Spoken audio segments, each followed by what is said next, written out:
तुम्हें कितनी बार बताया है, मेरे तैयार होने से पहले मेरा नाश्ता तैयार हो जाना चाहिए। शादी के 25 सालों बाद भी मुझे क्यों बार बार एक ही बात बतानी पड़ती है? लता, तुम्हें क्या है, तुम तो आराम से घर पर रहोगी, मुझे काम पर जाना पड़ता है। तुम हो कि हमेशा बेवकूफों जैसी हरकत करती हो।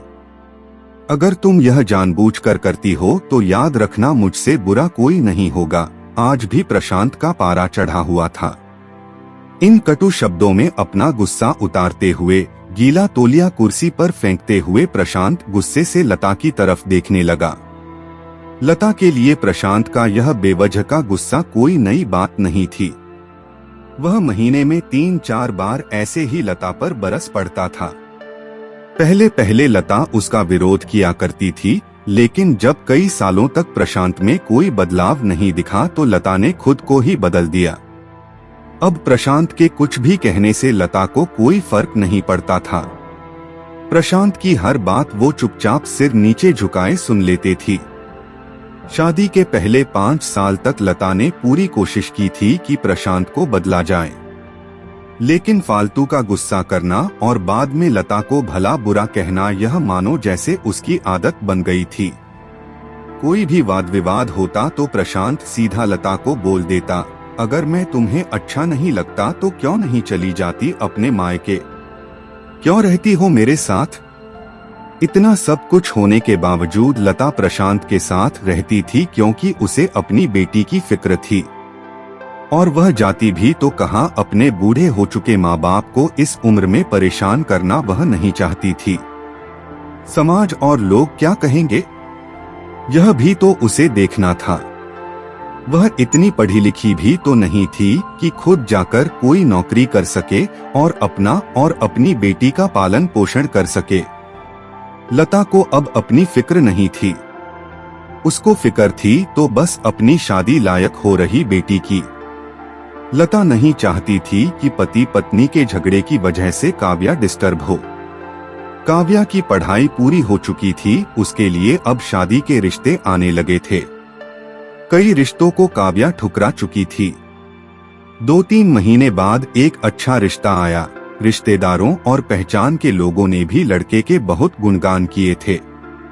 प्रशांत एक शाम अपनी बेटी के पास बैठकर उसे बताने लगा, काव्या बहुत अच्छा लड़का है, पढ़ा लिखा है, बड़ा घर है, बहुत अच्छी नौकरी है।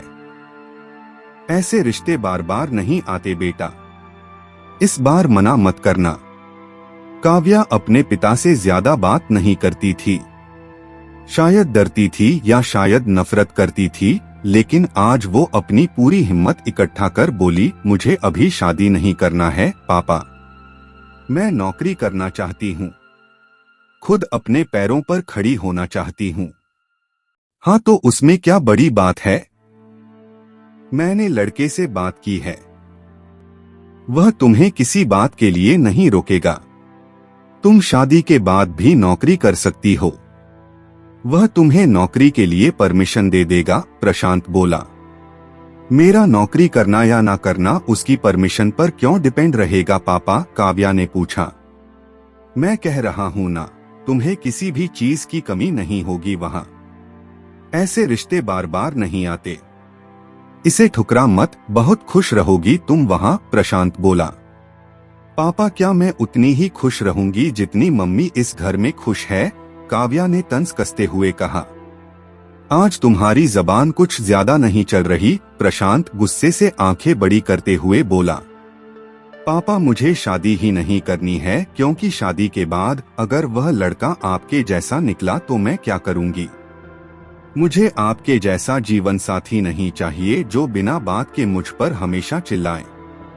मुझे कुछ भी अपनी पसंद का लेना हो तो 10 बार सोचना पड़े, कहीं वह नाराज ना हो जाए। मेरी तबीयत कैसी भी हो उसे परवाह ना हो। रोटी थोड़ी सी मोटी बन जाए तो घर सर पर उठा ले, उसकी चेक बुक ना मिले तो भी मेरा ही दोष निकालें, और हर छोटी मोटी बात पर मुझे मायके जाने के लिए कहे। काव्या ने अपना दिल खाली करते हुए पापा से सब कह दिया। प्रशांत का गुस्सा 7वें आसमान पर था, लेकिन उसके मुंह से एक भी शब्द नहीं फूट रहा था। वो काव्या की बातें सुन रहा था। काव्या उतना ही बोलकर चुप नहीं हुई। आज पहली बार वह अपने पापा के सामने इतना कुछ बोल रही थी। पापा, आपने माँ के साथ हमेशा गलत व्यवहार किया है।